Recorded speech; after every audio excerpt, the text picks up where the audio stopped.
विद्यार्थ्यांनो percentage combine group and C chapter मध्ये आपलं स्वागत आहे. आता आपण नवीन प्रश्न घेऊन येतो अशाच प्रकारच्या प्रश्नांसाठी आणि हे चॅप्टर पूर्ण करण्यासाठी आपण आपल्या चॅनलला सबस्क्राईब केलंच असेल ही आशा बाळगतो आणि लेक्चरला सुरुवात करतो. आता बघा, तुम्ही लेक्चरच्या सुरुवात करताना आपल्याला एक नवीन गोष्ट आहे. नववीच्या पुस्तकामध्ये संच चॅप्टरवर आधारित आपल्याला एमपीएससी लाबी आणि इतर सरळ सेवांमध्ये खूप प्रश्न येतात. ते चॅप्टरचं बेसिक जर तुम्हाला समजून घ्यायचं असेल तर जास्त कुठे जाऊ नका. नववीच्या पुस्तकाचं संच चॅप्टर उघडा, ही बालभारतीवर ते चॅप्टर भेटून जाईल आणि त्याच्यामधून तुम्हाला हा फॉर्म्युला भेटेल. आता ह्या फॉर्म्युला आधारित डिपेंडवर एमपीएससीला खूप प्रश्न आलेले. आता बघून घ्या तुम्ही 2 मिनिटं. आता बघा, ह्या फॉर्म्युला मी तुम्हाला आता थोडंसं सांगून देतो की कसा हा फॉर्म्युला वर्क करतो. हा ए युनियन बी म्हणजे काय राहतो, ए युनियन बी म्हणजे काय.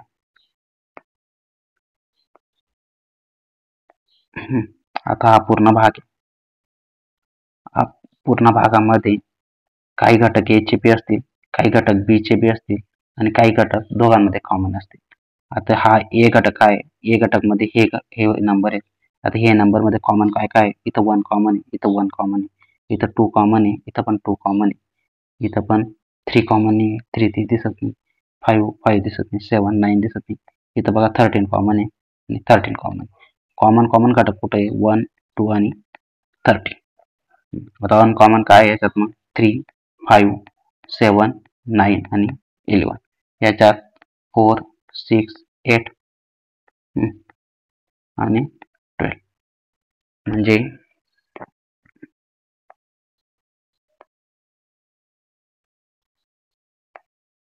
याच्यात बघा, हा पार्ट दिसतोय, हा जो पार्ट आहे हा पूर्ण काय पार्ट आहे, बी चा भाग आहे.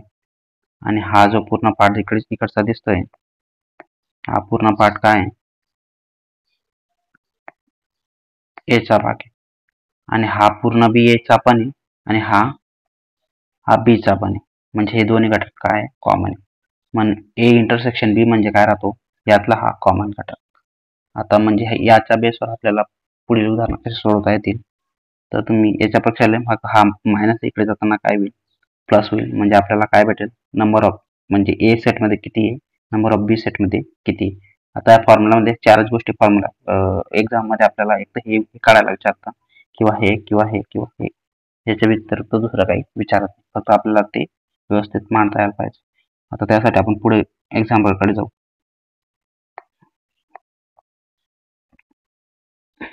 आता बघा, तुम्हाला माहिती ए युनियन बी. आता फॉर्म्युला लिहून घ्या.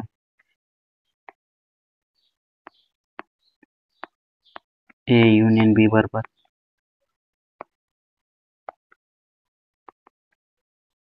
N of A plus n of B minus A intersection B. आता बघा, आता एन ऑफ ए दिलेला आहे तुम्हाला किती, 15 आहे. एन ऑफ बी दिलेला आहे तुम्हाला, एन ऑफ बी काढायला लावलेला आहे. आता ए युनियन बी म्हणजे दिला आहे तुम्हाला 7 दिलेला आहे बरोबर. आणि ए युनियन बी ची किंमत दिलेली 29. म्हणजे ए युनियन बी मध्ये किती घटक आहेत, 29 घटक आहेत. इथं किती घटक आहेत, 15 घटक आहेत. इथं किती आहेत, 7 आहेत. म्हणजे एन ऑफ बी मध्ये किती. आता हे काढण्यासाठी काय, आता हा इकडे प्लस जाईल, 29 प्लस 7 आणि हा 15 बरोबर एन ऑफ बी. आता 29 ने 7 किती झाले, 36. 15 अधिक एन ऑफ, हे तुम्हाला समजण्यासाठी हा 15 इकडे प्लस तिकडे जाताना 36 मायनस 15 बरोबर एन ऑफ बी. म्हणजे एक गेला, 3 मधून एक गेला किती, 2 म्हणजे 21. एन ऑफ बी किती आला तुमचा, 21. आता पुढील उदाहरणाकडे जाऊ आपण. आता 21 एका वसतिगृहात किती 35 125 विद्यार्थी, त्यापैकी 80 विद्यार्थी काय चहा घेतात, 60 विद्यार्थी काय कॉफी घेतात आणि 20 विद्यार्थी चहा आणि कॉफी घेतात. आता चहा आणि कॉफी म्हणजे दोन्ही गोष्टी घेतात, म्हणजे काय राहतं, ए इंटरसेक्शन बी. 19 ते किती विद्यार्थी आहेत, 125 विद्यार्थी. एक पेय न घेणारा विद्यार्थी किती. आता एकूण विद्यार्थी किती आहे,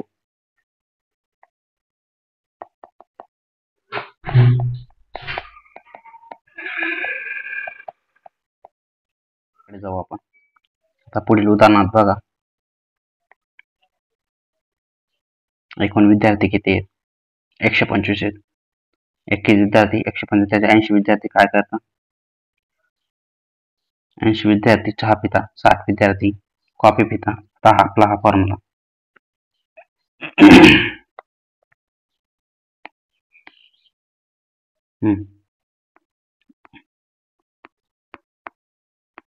ए युनियन बी बरोबर एन ऑफ ए.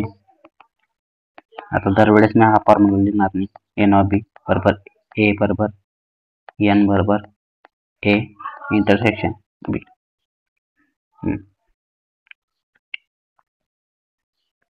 आता तुम्हाला एकही पीएन न पेनाऱ्या विद्यार्थ्यांची संख्या किती बुवा ते काढायचं आहे. आता बघा इथं हा फॉर्म्युला आहे. त्याच्यापैकी 80 विद्यार्थी काय करतात? आता टोटल ही बेरीज म्हणजे किती? टोटल विद्यार्थ्यांची संख्या काय? पेय पिणाऱ्यांची संख्या ही बेरीज. आता बघा पेय पिणाऱ्यांची संख्या किती? 80 विद्यार्थी काय करतात? चहा पितात. 60 विद्यार्थी काय करतात? कॉफी पितात. आणि 20 विद्यार्थी चहा कॉफी दोन्ही करतात. 8 आणि 6 किती झाले? 140. आणि हा किती? वजा 20 म्हणजे किती आले? 120. म्हणजे 120 विद्यार्थी असे की ते चहा आणि कॉफी पितात. आता आपल्या टोटल संख्या किती आहे? 125. तर 125 विद्यार्थी त्याच्यामध्ये जर 120 विद्यार्थी चहा किंवा कॉफी काहीतरी पित असतील तर मग 5 विद्यार्थी काय? काहीच पित नाही. म्हणजे आपलं उत्तर काय आलं मग?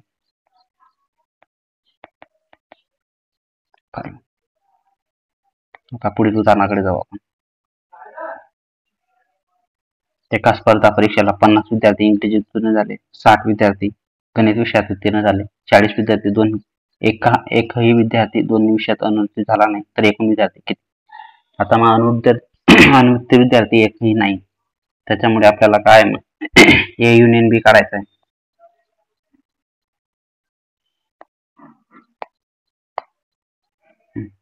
काय काढायचं आहे? ए युनियन बी बरोबर एन ऑफ ए प्लस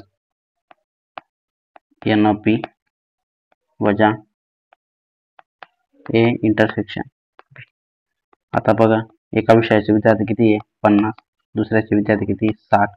आणि कॉमन दोन्ही विषयात उत्तीर्ण विद्यार्थी किती आहेत? 40. 50 आणि 60 किती झाले? 110 वजा 40 म्हणजे किती झाले? 70. म्हणजे एकूण विद्यार्थी किती मग? 70. आता पुढे जाऊ.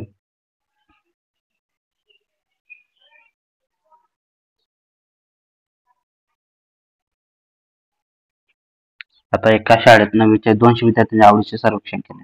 किती? 220. म्हणजे एकूण विद्यार्थी किती? 220. A union 220. 130 विद्यार्थ्यांना गिरिभ्रमणाची आवड आहे. 180 आकाशदर्शनाची आवड आहे व 110 विद्यार्थ्यांना गिरिभ्रमण आवडते व आकाशदर्शन आवडते. दोन्ही आवडते. दोन्ही कशाची आवडते? एकूण विद्यार्थी किती? 220. लक्षात ठेवा. आता एन ऑफ ए म्हणजे किती? एन ऑफ ए झाला तुमचा 130. परत एन ऑफ बी किती झाला तुमचा? 180. आता दोन्ही विद्यार्थी किती? 110. आता 180 म्हणजे 0. 8 3 11 चला 1 म्हणजे 310 वजा 110. 310 म्हणून हा शून्य गेला. 1 मधून 1 गेला 0 3 म्हणून 200. म्हणजे एकूण विद्यार्थी किती आहेत? आता एकूण विद्यार्थी किती होते? 220. त्याच्यामधून 200 विद्यार्थी काही आवडतं म्हणजे किती गेले? 20. म्हणजे राहिले किती? 20 विद्यार्थ्यांना कशाचे आवडणे? किती विद्यार्थ्यांना? दोन्हीपैकी कसे म्हणजे काय आलं? 20. आता 20 इतर दिसते 20 पुढचा क्वेश्चन काय? किती विद्यार्थ्यांना फक्त गिरिभ्रमण आवडते? आता टोटल विद्यार्थी किती आहेत?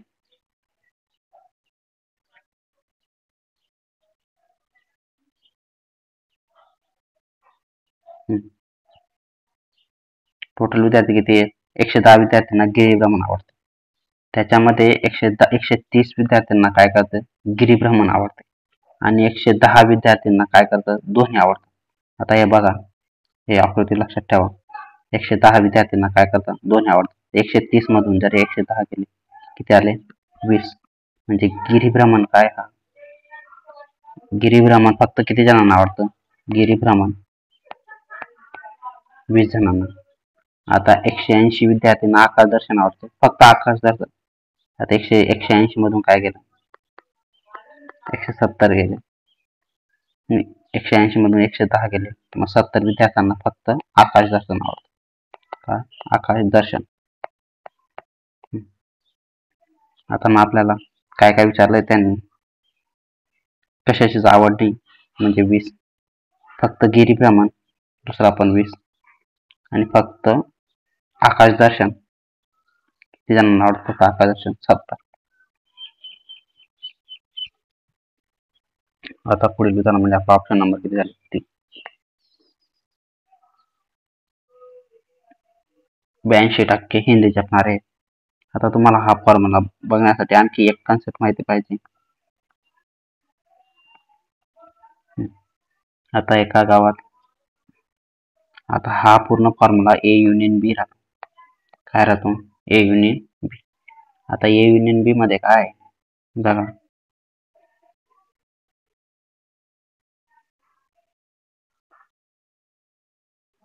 बरोबर 8% लोक काय काहीच करत नाही. म्हणजे काय, हिंदी बी जाणत नाही आणि दोन्ही भाषा जाणत नाही. आणि 8% राहिले उरलं किती? 92%. आता 92% लोक फक्त एक तर मराठी भाषा जाणतात किंवा हिंदी भाषा जाणतात. आता त्याच्यामध्ये बघा, आता त्याच्यामध्ये आपल्याला किती पाहिजे? कॉमन दोन्ही भाषा किती बोलतो? कॉमन काढण्यासाठी आपल्याला हा फॉर्म्युला ए युनियन बी बरोबर n of A plus n of B n of A intersection B. आता एन ऑफ ए किती आहे तुमचा? 82. एन ऑफ बी किती आहे?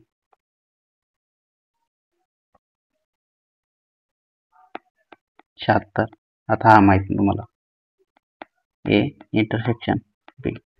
आता हा किती घेणार? मग हा युनियन बी काय राहतो आपल्याला? मूळ म्हणजे किती? एकूण किती? एकूण किती आपले?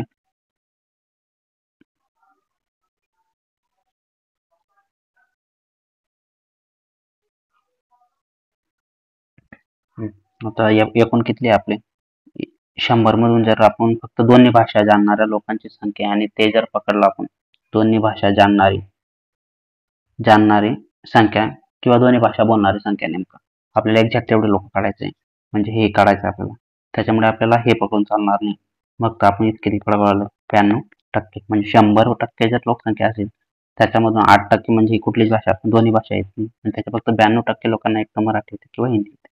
आता बघा, आता 92 मधून काय झालं? 8 6 नव्हते झाले, 8 7 झाले 15. हे बरोबर ए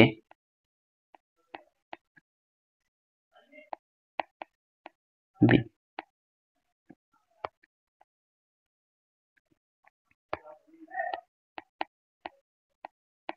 ए इंटरसेक्शन बी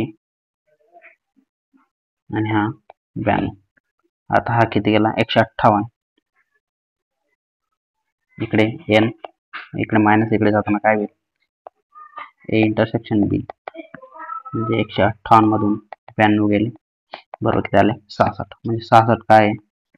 दोन्ही बोलणारे लोक. आणि आपल्याला हीच लोकसंख्या दिलेली 2212. आपण टोटल लोकसंख्या किती मारली? 100%. आता मग 66% म्हणजे 2200 किती झाले? 44. 100% म्हणजे किती? आता बघा, 11 7 66, 11 2 22, 0 0, 11 चौक 44. आता बघा, 6 1 6, 6 2 12, 7 3 18, 6 चौक 24. आता जर याला 34 ने गुणलं, आता जर एकाला जर 34 ने गुणलं तर ही संख्या येते. याला जर 34 ने गुणलं तर कुठली संख्या येईल? 3400 येईल. म्हणजे आपलं उत्तर किती येईल? नंबर 3. आता बघा, ही सर्व गोष्ट जर तुम्हाला माहित असली तर हे उदाहरण किती लवकर सुटलं असतं.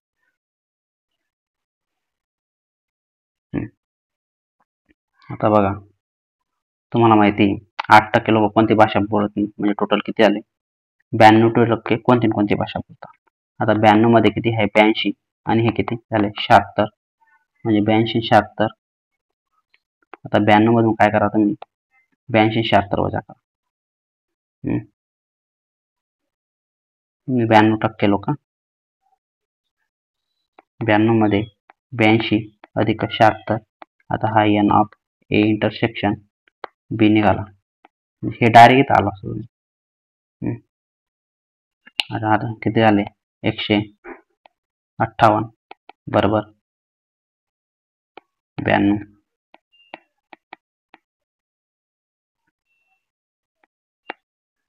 आता ए इंटरसेक्शन बी बरोबर आहे. इकडे 92 मायनस केला म्हणजे इथे किती उरला?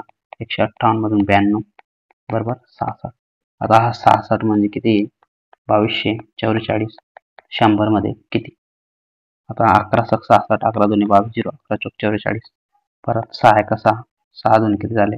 7 त्रिक 18, उरले 2, 6 चौका 24, म्हणजे 34 गुणिले 100 बरोबर किती आले? 3400. आता पुढील उदाहरणाकडे जाऊ आपण. एका क्षेत्रात 65 लोक दूरदर्शन बातम्या पाहतात, 40% लोक वर्तमानपत्र वाचतात, 25 लोक वृत्तपत्र पाहतात. किती टक्के लोक दूरदर्शनवर बातम्या पाहत नाही? आता आपल्या टोटल किती जण आहे? 100% जण. आता बघा इथं 65 लोक काय वाचतात? दूरदर्शन. 40% लोक किती? वर्तमानपत्र. आणि 25% लोक दोन्ही वाचतात. आता बघा इथं 5 आले, 6 आणि 4 किती झाले? 10.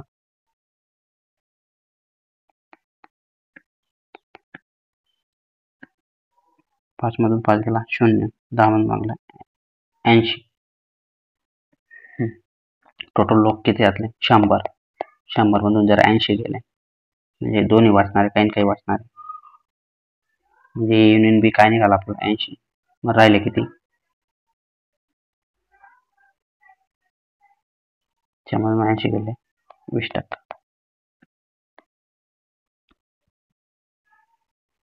आता पुढील उदाहरणाकडे जाऊ आपण.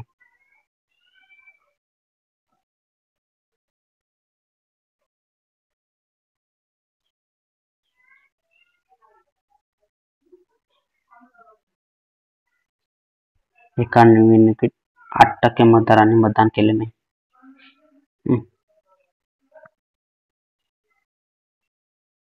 आता 100% मतदारसंघ एका निवडणुकीत काय? 100% मतदान झाले.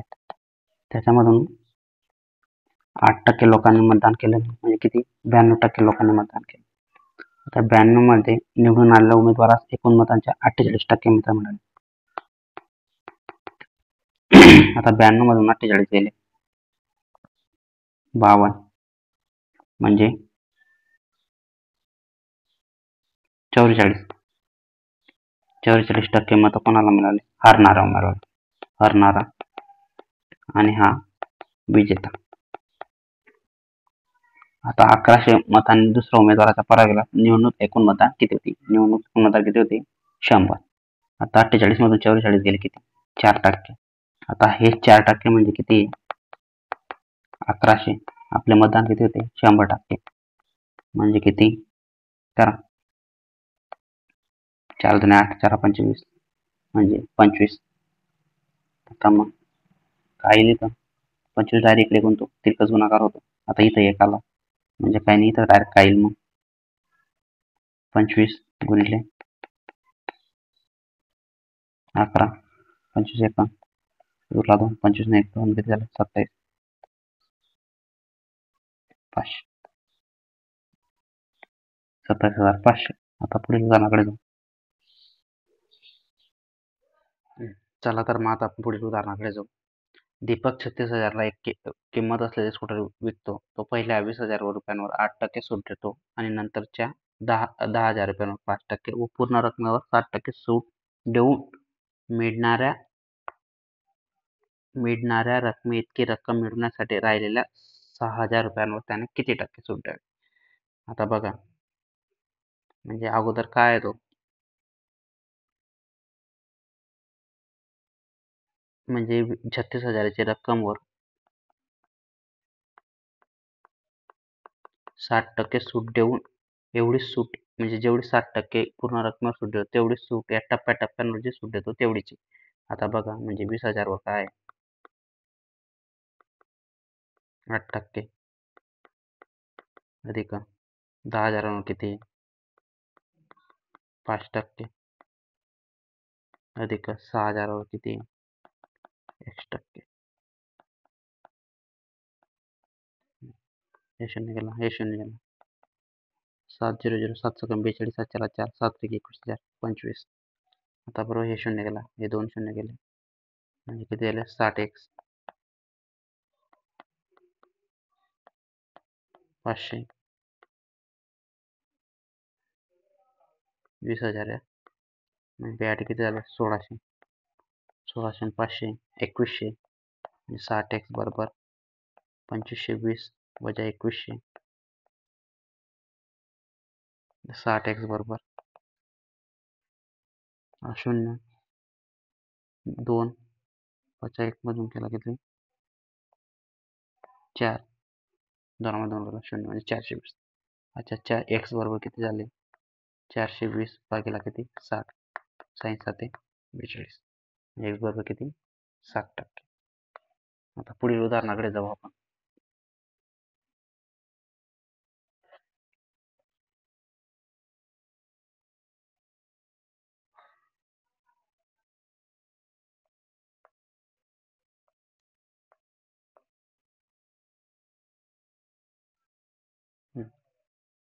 जेव्हा एक जागा 18,700 विकली तेव्हा मालकाचे 15% नुकसान झाले किती किमतीला विकायला पाहिजे होती म्हणजे 15% नफा झालेला असता आता 15%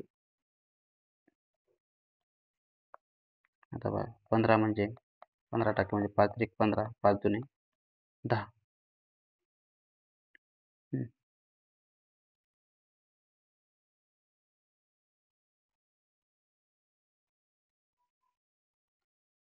ती जागा किती किमतीला आता P20 ची जागा असेल समजून घ्या कितीला विकली 17ला विकली आता म्हणजे जागा किती 17ला विकली तेव्हा किती झालं तर 18,700 विकली तेव्हा म्हणजे त्याला किती 15% नुकसान झालं किती किमतीला विकायला पाहिजे होती म्हणजे ती जागा 15% नफा आता 20 ची जागा आहे जर 15% नफा पाहिजे होता म्हणजे 20 ची जागा 23ला विकली असती तेव्हा किती झाला असता 15% नफा झाला असता बरोबर आता मग बघा सोपं 17 रेशो म्हणजे किती आहे आता विकली किती आहे त्याला 17 भागाला म्हणजे 17 भाग म्हणजे किती तुमचा 18,700 आता 23 भाग विकली तेव्हा किती होईल किती नफा होईल 15% नफा होईल आता बघा 17 एका 17 17 एका 17 म्हणजे किती झाले 23 म्हणजे 1100 गुणिले 23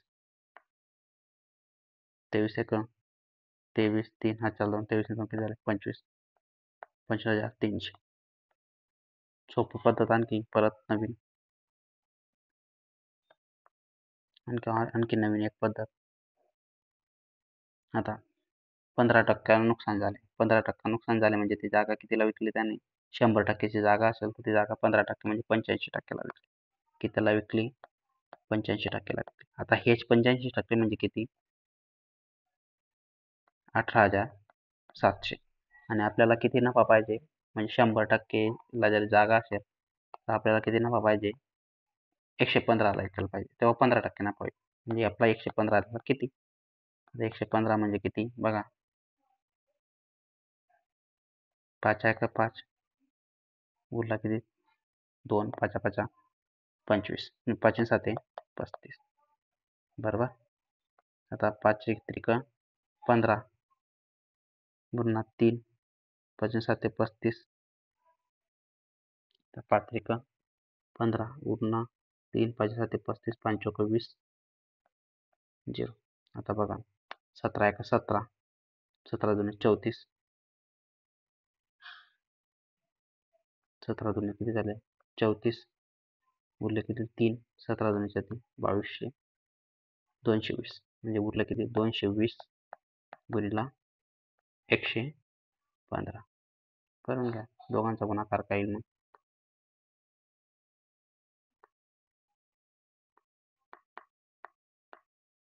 22. 5 दुणे 10 चला 5 9 12 चला 22 एक 22 म्हणजे 22 मध्ये 12 टाकले 2 4 किती गेले 3 हातच्याला केले 22 आणि 12 किती झाले 34 हातच्याला 3 22 एक 22 आणि 3 किती झाले 25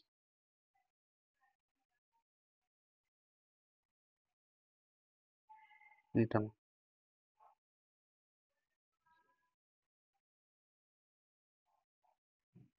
5 दुणे 10 12 22 एक 12 11 हातच्याला करा इथं 3 पाहिजे होता म्हणजे 25 30 आणि हे बरोबर हा एक 0 25,300 अशा पद्धतीप्रमाणे आता पुढील उदाहरणाकडे जाऊ आपण. एका विविध रेल्वे प्रवाशांचे प्रवाशांचे शेकडा प्रमाण पुढील करण्यात असले. आता एकूण प्रवास संख्या किती 8,500 ते SLM मिळून यांची सरासरी प्रवाशाची संख्या किती? SML मिळून सरासरी प्रवाशांची संख्या किती पहा.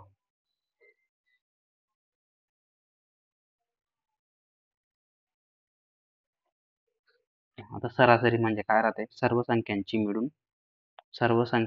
मिळून भागीला 3 आता SML म्हणून दिलेले म्हणून त्यांची सरासरी राहील. आता बघा एकूण प्रवाशांची संख्या किती 85. आता टोटल संख्या किती भाव प्रवाशांची म्हणजे टोटल संख्या बघून घ्या तुम्ही. आता SML आता S किती आहे S मध्ये किती आहे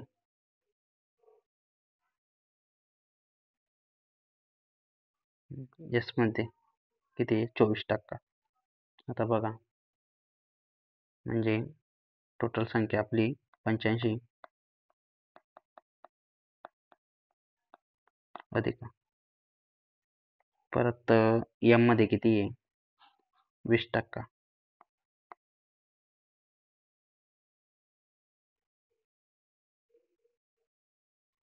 SML यांची मिळून प्रवाशांची संख्या किती सरासरी प्रवाशांची संख्या किती. आता बघा आपल्याला काय विचारलेले विविध रेल्वे गाड्यांमध्ये शेकडा प्रमाण पुढे करण्यात आले. आता हे पूर्ण किती आहे 100%. आता 100% पैकी बघा SM आणि L M आणि L किती टक्के झाले 15 आणि 20 किती झाले 20 अधिक 15 अधिक 24 म्हणजे 15 आणि 24 किती झाले 44 5 आणि 4 9 39 आणि 20 9 59%. आता 85 चे 59% किती येतील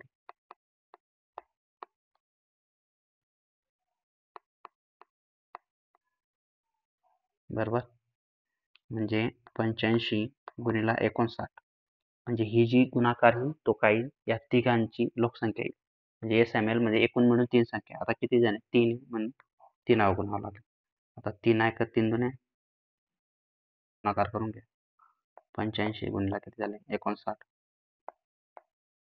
9 5 45 45 4 9 8 72 4 76 0 5 5 25 4 2 5 8 40 ने 2 किती झाले 42 5 6 5 11 चला 1 7 2 1 10 आणि हा 4.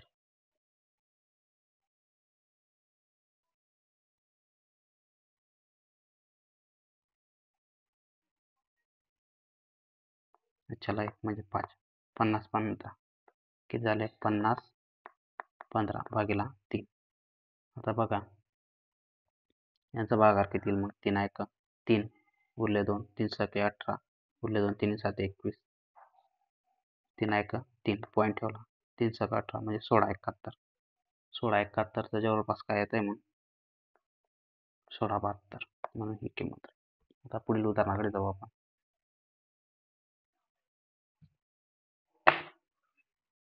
आता बघा एका क्लब मध्ये किती खेळाडू आहेत 80 खेळाडू आहेत. एका क्लब मध्ये किती खेळाडू आहेत 80 खेळाडू आहेत. त्यापैकी 36 खेळाडू कबड्डी खेळतात 48 खेळाडू क्रिकेट खेळतात दोन्ही खेळ खेळतात किती टक्के कबड्डी अथवा खेळ खेळत टोटल किती खेळाडू आहे 80. आता बघा अगोदर कबड्डी खेळतात व 48 क्रिकेट खेळतात व दोन्ही खेळतात खेळाडू निवडा तुम्ही अगोदर त्यापर्यंत बघा आता 36 आपला तो फॉर्म्युला माहिती आहे अगोदरच्या एक्झाम्पलमध्ये एन ऑफ ए बरोबर n of B plus A A intersection B. आता बघा 36 परत हे किती झाले 48 दोन्ही खेळ खेळणारे 12. आता 8 आणि 6 1400 आजच्याला 1 4 आणि 3 7 आणि 8 84. आता परत यांचा वजाबाकी किती आली मग 72. मग दोन्ही खेळ एकदम म्हणजे एक तर कबड्डी एक तर क्रिकेट खेळणारे मुलं एकूण किती आहेत 72 आणि आपले टोटल किती होते 80. 80 मधून 72 गेले म्हणजे किती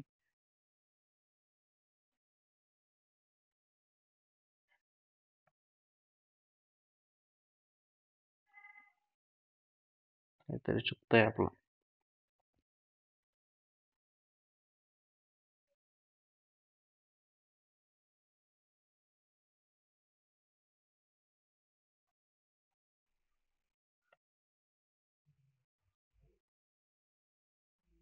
हम्म. 80 म्हणजे 8 विद्यार्थी काय 2 मिनिटं सॉरी 80 मध्ये काही चुकलं नाही 80 मधून किती गेले 72 म्हणजे 8 विद्यार्थी किती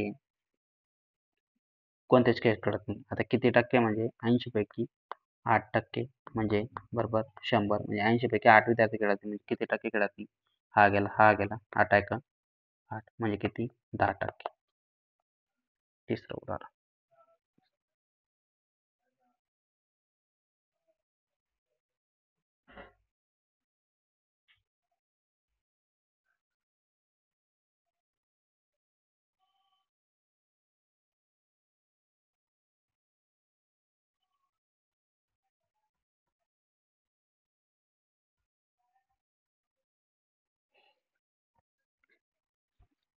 आता पुढील उदाहरणाकडे जाऊ. सुधीरने एक वस्तू 6% ना फॅन विकली म्हणजे कितीला घेतली होती तुम्हाला आपल्याला माहिती आहे का ती नाही माहिती म्हणून काय एक्स मानून घे 6% म्हणजे 106 100.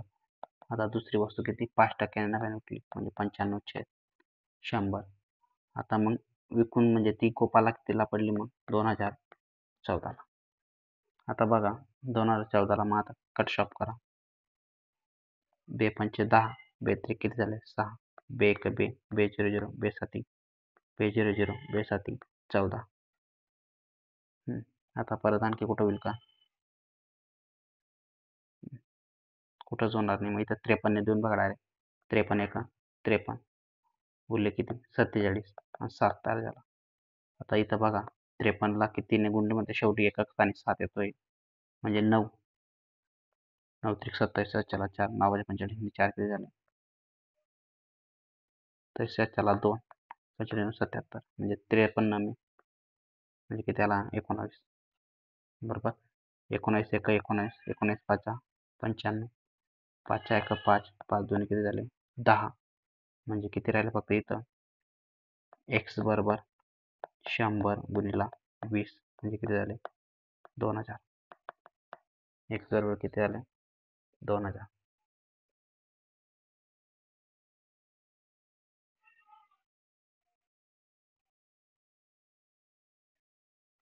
म्हणजे आपलं उत्तर किती आलं पहिलं.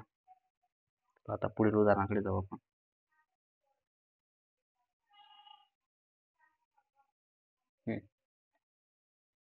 उदाहरणाकडे जाऊ आपण. पुढील उदाहरण बघा 6% दराने 10 महिन्याच्या थकीत बिलावर 56.25 10 महिन्याच्या थकीत बिलावर वार्षिक किती आहे 6%. आता 6% किती महिन्याचं आहे 12 महिन्याच्या 6% 10 महिन्याचे किती टक्के राहील मग 6 दुने 12 बे एक बे बे पंचे 10 म्हणजे 10 महिन्याचे किती राहील 5%. आता हे 5% म्हणजे किती 26.25 तर 100% म्हणजे किती 5 5 25 उरले 2 पॉईंट ठेवला 5 20 5 5 25 म्हणजे 500 5 5 25 उरला 1 5 दुने 10 5 5 25.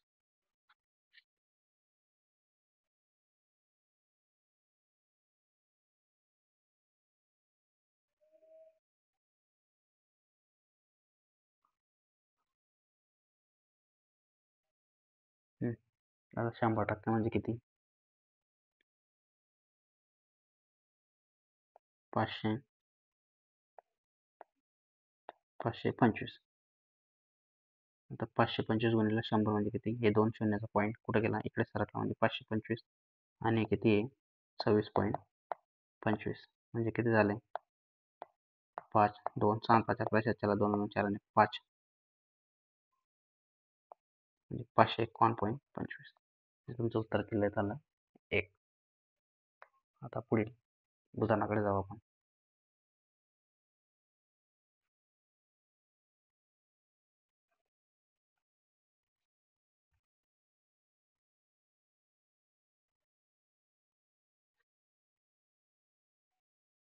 आता बघा, माणसांच्या एका गटात काही जोडपी उरले आहेत. उरलेले लोक एकटे राहतात. त्यापैकी विवाहित लोकांची संख्या 40% आहे व पुरुषांची संख्या 54% आहे, तर एकट्या स्त्रियांची संख्या किती? आता बघा, आता पुढील उदाहरणाकडे जाऊ आपण. माणसांच्या एका गटात काही जोडपे आहेत. उरलेले लोक एकटेच आहेत. यापैकी विवाहित लोकांची संख्या 60%. आता बघा, गावात किती 100% लोकसंख्या असेल, त्याच्यापैकी 60% काय विवाहित आहेत आणि त्याच्यापैकी 60% विवाहित लोकांची संख्या आहे आणि त्याच्यापैकी 54% काय आहे? पुरुष आहे. आता 54% म्हणजे काय? याच्यामधून किती आहे? 30 आणि हे 30. पुरुषांची संख्या किती आहे? आता हे 30% हे पुरुष आहे. आणखी किती पुरुष पाहिजे मग?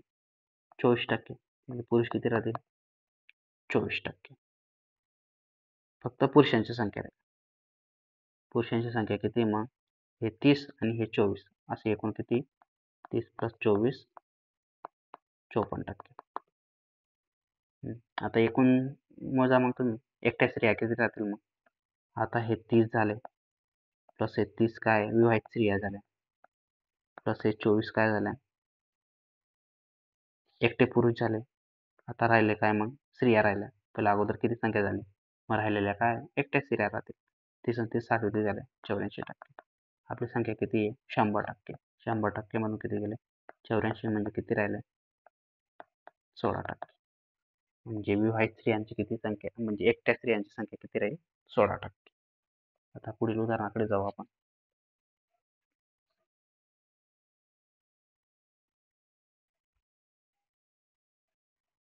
आता बघा, एक संख्या किती आहे? 45 आहे. आता 45% वाढवली, 45% याच्यामध्ये रूपांतर करा. शेकड्यात 15 5 9 45 5 2 10. बरोबर. म्हणजे अगोदर संख्या किती होती? 20 होती, तर किती झाली? अगोदर संख्या किती होती? 20 होती, तर किती झाली? 29 झाली. किती झाली? 29 झाली. तेव्हा तिची किंमत किती होते? 116 होते. तर तीच संख्या शोधा.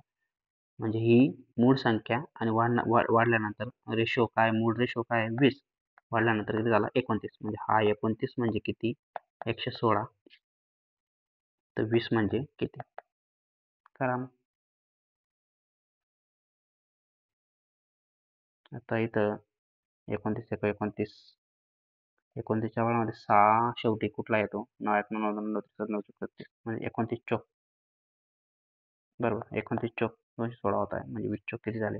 80. म्हणजे ती संख्या काय राहील? 80. आता हे जर समाधान असेल तर ऑर मध्ये बघा, एक संख्या 145% ने वाढवली. 145% ने वाढवली म्हणजे किती? 145% ने वाढली म्हणजे 145 झाली. आता 135 किंमत किती होते? 116 म्हणजे 145 म्हणजे किती? 116. आपली संख्या मूळ किती होती? 100. मूळ किती होती? 100. करा मग.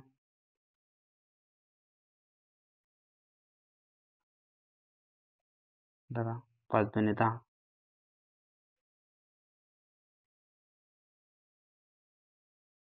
5 9 45. 5 2 10 आणि 20. आता 29 चोक 20 चोक किती झाले? 80. याचे कसं पण सोडवा. आता पुढील उदाहरणाकडे जाऊ आपण.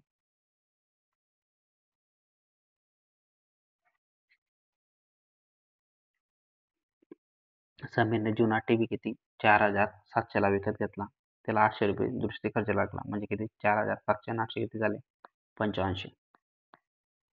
तर त्याने कितीला विकला 5,800ला विकला तर शकला नफा किती 5,800ला विकला म्हणजे 300 नफा झाला. किती वर झाला 85 वर.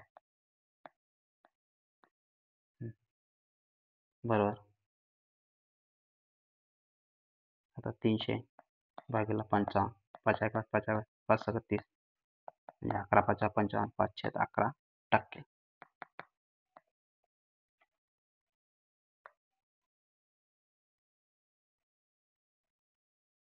आता बघा एका साखरेची किंमत किती आहे 60% वाढवली. आता बघा साखरने किंमत किती आहे 100% असेल तर 60% वाढवली किती 160% झाली. म्हणजे किती वाढ झाली 60ची वाढ झाली. आता साखर किती टक्के कमी करावी म्हणजे खर्चात वाढ होणार. आता 160ची झाली ना मग आपल्याला किती टक्के कमी करायला जरी तर 60ची वाढ झाली मग 60% कमी केली तेव्हा तेवढा खर्च राहील. आता इथे तुम्ही किती 100 वर 60 वाढवताय म्हणजे इथे किती 160 वर 60 कमी करताय. सूत्र कुठलं वापरायची गरज नाही. आता गुणिले किती झाले 100 हा 0 गेला हा 0 गेला. आता बघा म्हणजे किती 600 भागले किती झाले 16 8 दुणे 16 8 7 56 उरले 4 8 म्हणजे किती झाले 40. आता बे एक बे बेत्रिक 6 बेसात 14 एकशे कुठलं r+1 आणि r-1 तर वापरायची गरज नाही. डायरेक्टच हे तुमचं उत्तर येतं. आणखी सोपी पद्धत राहिली असती मित्रांनो. आणखी रेशो प्रपोर्शन मध्ये तसंच सूत्र असतं 60% म्हणजे किती होता तुमचे हे गेले बेत्रिक 6 बेपंचे 10.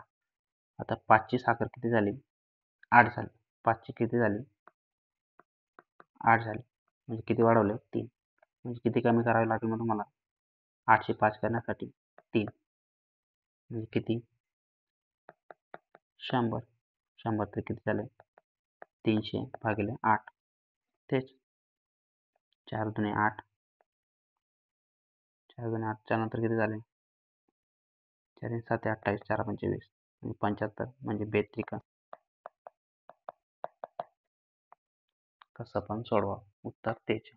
आता पुढे रेशो प्रपोर्शनने जा की 100च्या मेथडने जा.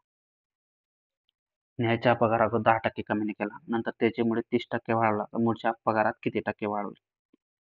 आता मूळ पगार माहिती नाही तुम्हाला म्हणजे मूळ पगार किती मानून घ्या 100 मानून घ्या. 100 म्हणजे किती आता न्यायचा पगार 10% कमी केला म्हणजे 90 केला परत 30% वाढवला म्हणजे किती केला 130 केला. पगार किती वेळेला आहे 100 हा गेला हा गेला हे गेलं. आता बघा 9 त्रिक 27 7 4 किती गेला 2 9 1 9 2 किती 11 म्हणजे 117 झाला. वाढला किती 100 अगोदर पगार किती होता 100 वाढला किती 117 आणि किती टक्के वाढला 17%. आता मी तुम्हाला आणखी परत एक OR मध्ये सोडवतो. नेहा टक्केवारी करा याची टक्केवारी किती येईल 5 दुणे 10 10 दागिले म्हणजे 1/10 30 छेद किती झाले 100 म्हणजे हा गेला 3/10 बरोबर. मग 10 10 तेच आहे 10 10 किती होते 100. आता न्यायाचा पगार किती 10 होता 10चा किती केला कमी 1 कमी केला 9 परत होता 10 होता 10चा किती केला कमी किती वाढवला 3 वाढवला म्हणजे 13 वाढवला म्हणजे 10 10 किती झाले 100 आणि 9 3 27 चला 2 9 9 किती झाले 11 100 किती झाले 117 म्हणजे किती वाढवले 17 100ला किती वाढवले 17% रेशिओ प्रपोर्शन बी असं प्रकारे ते उदाहरण सुटलं असतं. आता पुढील उदाहरणाकडे जाऊ आपण.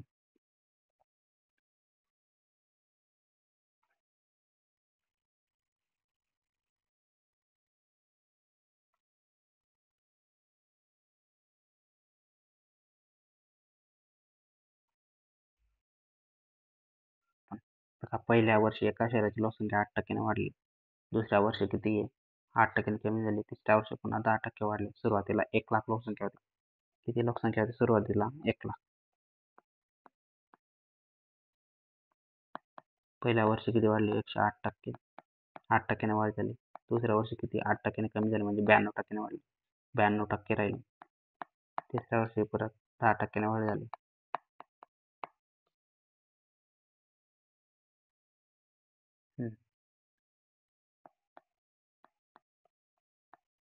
हे 2 शून्य गेले. बरोबर. आता बघा, 108 गुणिले 92 गुणिले 11. शेवटचे अंक बघा युनिट स्टेटचे. 8 दोन्ही किती झाले? 8 गुणिले 2 गुणिले 1. 8 दोन्ही किती झाले? 16. 16 गुणिले 1 16. एका स्थानी किती येतोय? 6. याच्या एका स्थानी किती येतोय? 6. म्हणजे उत्तर काय? 14. एवढा गुणाकार करायची गरज नाही.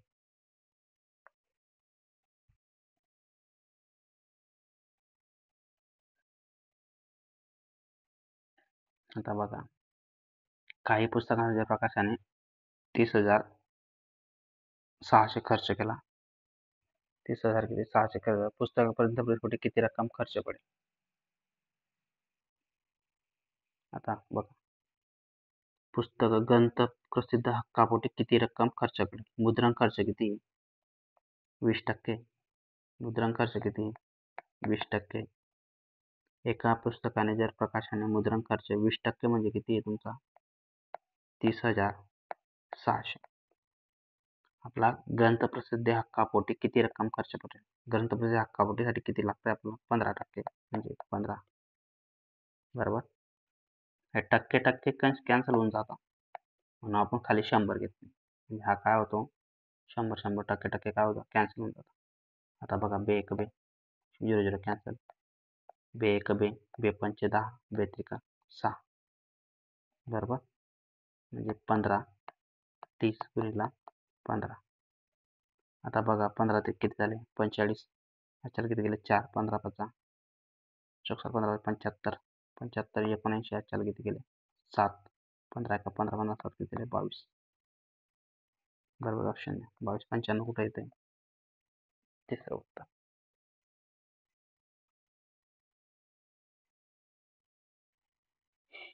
आता पुढील उदाहरणाकडे जाऊ.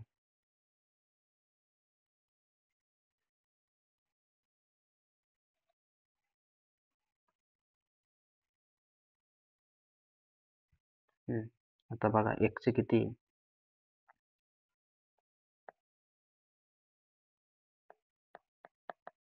भारत 24 ने 25 झाले. 2 गुणिले दिले 1 टक्का म्हणजे किती राहते? 1/100. बरोबर. 25 चे किती झाले? 8%. 40 4 4 8 16 4 किती झाले? 20. 25 चौक 100 म्हणजे 4 2 किती झाले? 8.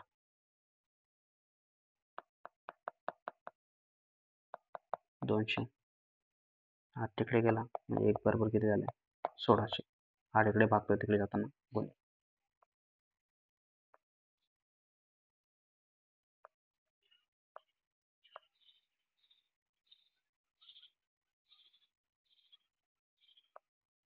एका वर्गात 21 साक्षर निरक्षर महिलांची टक्केवारी शेकड्यावर. साक्षर व निरक्षर पुरुष महिलांची एकूण संख्या किती आहे? 3,500. तर साक्षर पुरुष साक्षर महिला यांच्या संख्येत कितीचा फरक आहे?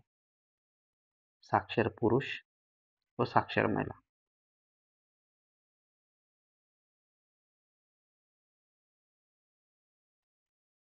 साक्षर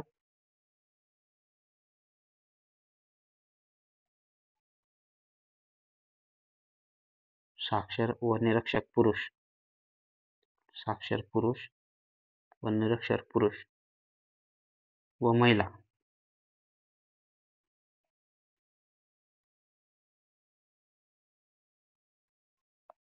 बरोबर. म्हणजे टोटल किती आहे? 100%. 34. यांचं म्हणजे पूर्ण टक्केवारी दिली म्हणजे 100% राहील. म्हणजे पूर्ण किती होते? 100%. 100% म्हणजे किती झाले? 50,000. तर आपल्याला काय विचारलं, साक्षर पुरुष साक्षर म्हणजे यांच्या टक्केवारीतील. आता साक्षर पुरुष कोण आहे, किती आहे, 33%. आणि साक्षर महिला किती आहे, 36%. तर 36% म्हणजे यांच्या दोघांमध्ये कितीचा फरक पडतो, 4%. आता 100% म्हणजे 35,000, तर 4% म्हणजे किती. तर हा गेला हा गेला हा गेला हा गेला, तिरकस गुणाकार करा. इथं एक राहिला, इथं पण एक राहिला, म्हणजे इथं बघा 4 0 0 0 4 5 20 4 2 4 ते 12 किती झाले, 14,000.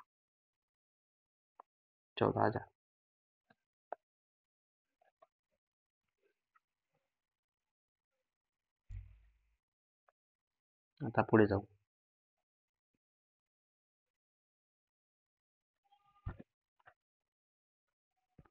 ते म्हणजे 30% म्हणजे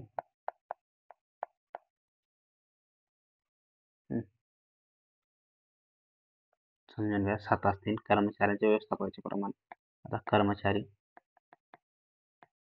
आणि व्यवस्थापक 10 आणि 10 चा लसाअ किती आला, 100 लोक आहे. त्याच्यामध्ये किती झाले मग, 7 असतील 4 7 आणि 3 किती झाले, 10 बरोबर किती झाले, 100. मग 1 रेशो बरोबर किती झाला, 10. म्हणजे 1 रेशो बरोबर 10 म्हणजे 7 रेशो बरोबर किती, 70. काय कर्मचाऱ्यांचे आणि काय 30 काय व्यवस्थापक आहे. 70 कर्मचारी आहे आणि 30 व्यवस्थापक आहे. आता 70 कर्मचाऱ्यांपैकी किती आहे, 710 कर्मचारी काय कारखान्यात कॅन्टीनमध्ये जेवण करतात. किती आहे, 710. 49 म्हणजे 70 पैकी किती, 49 लोक कॅन्टीनमध्ये जेवण करतात. आता 30 काय व्यवस्थापक आहे, 30% व्यवस्थापक आहे. 3 त्रिक 9 म्हणजे 9 व्यवस्थापक कॅन्टीनमध्ये जेवण करतात. एकूण प्रमाण किती टक्के, 19 आणि 9 किती झाले, 58%. किती 58. आपले लोक किती होते, 100. 100 पैकी किती, 58%. 58 लोक कॅन्टीनमध्ये जेवण करतात, म्हणजे किती टक्के, 58%. आता पुढे जाऊ.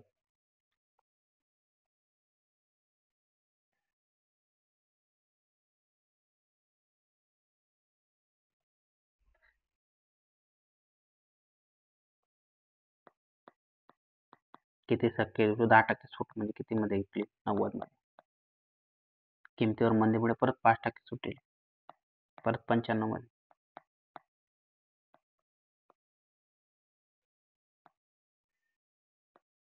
एक शून्य गेला, हा शून्य गेला आणि हा शून्य. आता बघा नावाच्या, आता 4 गुणिला 9 गुणिला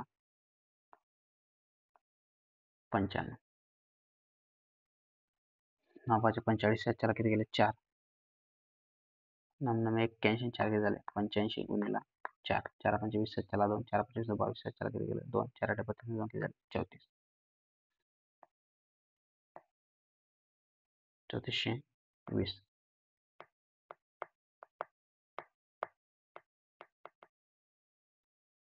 दोन मिनिटं सॉरी, 10% सूट दिली म्हणजे किती झाले, 90. परत 5% सूट दिली म्हणजे 95. हे शून्य गेला, हे शून्य गेला, हा शून्य गेला, हा गेला, हा गेला, हा गेला आणि परत हा गेला, म्हणजे किती झाले, 4 गुणिले 9 गुणिले 95. आता नावाच्या 45. नावाच्या 45 त्याला 4 9 4 किती झाले, 85. 4 4 5 20 4 4 5 22 4 4 8 32 34. 3420. आता पुढील उदाहरणाकडे जाऊ.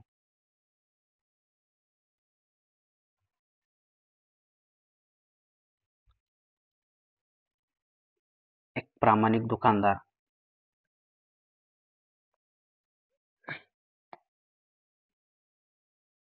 आता बघा, प्रामाणिक दुकानदार खरेदी किंमतीत गहू विकत घेतल्याचा असला दावा करीत होता, परंतु तो किलोऐवजी 953 माल देत होता. त्याच्या उत्पन्नाची टक्केवारी राहते. आता आपला ग्रॅम कितीचा राहतो? 1000चा राहतो, परंतु किती देत होता? 950. म्हणजे किती ग्रॅमचा फालका मारत होता तो? 50 ग्रॅमचा. कितीवर मारत होता? 950 रुपयावर 50 ग्रॅमचा फालका मारत होता. त्याचं उत्पन्न किती आहे? 950 पैकी 50 रुपये काय त्याचं उत्पन्न आहे, म्हणजे गुणिले 100. हा शून्य गेला, हा शून्य गेला. परत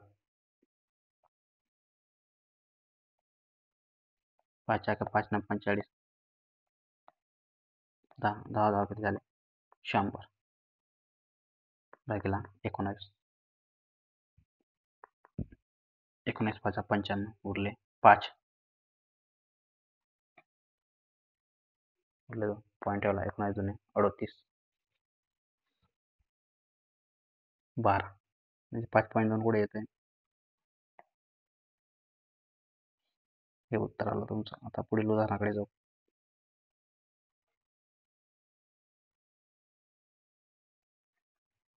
महादेवने एका मशिनरीसाठी 60% रुपये आणि कच्च्या मालासाठी 60% रुपये आणि कच्च्या मालासाठी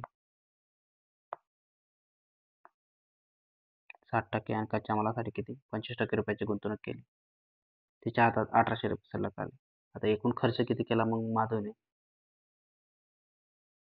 60 अधिक 25 म्हणजे 85% खर्च केला. आणि 15% काय केले मग? 100 मधून किती गेले? 85. 85% काय केला त्याने? खर्च केला. आणि 15% काय केले? बचत. मग तर बचत किती? 15%. आता हे 15% म्हणजे किती? 1800. आणि खर्च किती केला त्याने? 85%, म्हणजे x. मग हेच आपण कसं सोडवतो? 15x बरोबर भागिले 15. 15 1 15, 15 दुनी 120 बरोबर. आता x इथून बरोबर म्हणजे 12 पंचे किती झाले? 60.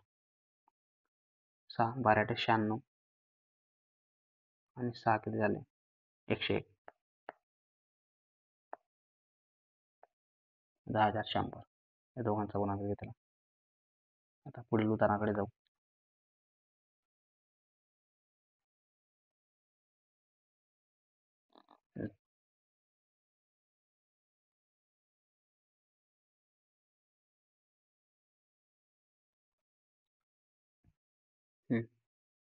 आता बघा,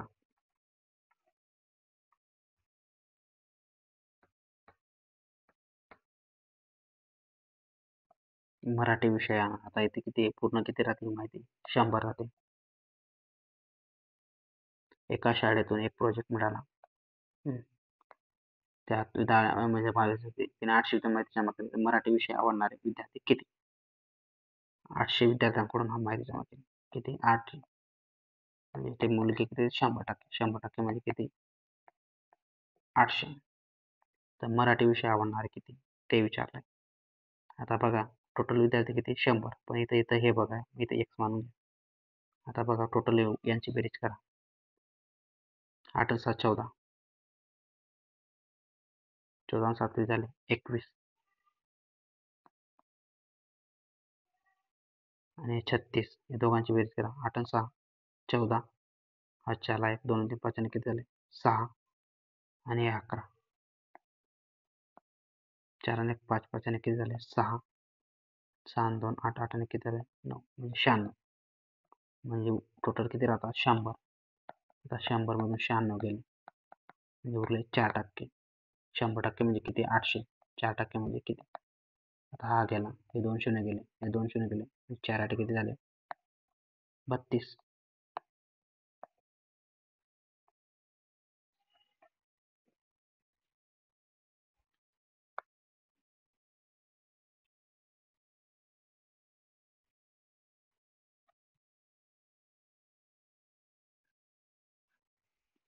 आता टोटल कोर्स किती? 100%. एका वर्तुळाकृतीत अभ्यास करून प्रश्नाचे उत्तर लिहा. वर्तुळाकृतीत 30,000 व्यक्तींचे निरीक्षण दाखवलेले आहे. एकूण किती व्यक्ती व भाजीपाला आणि फळे खाण्यास पसंती देतात?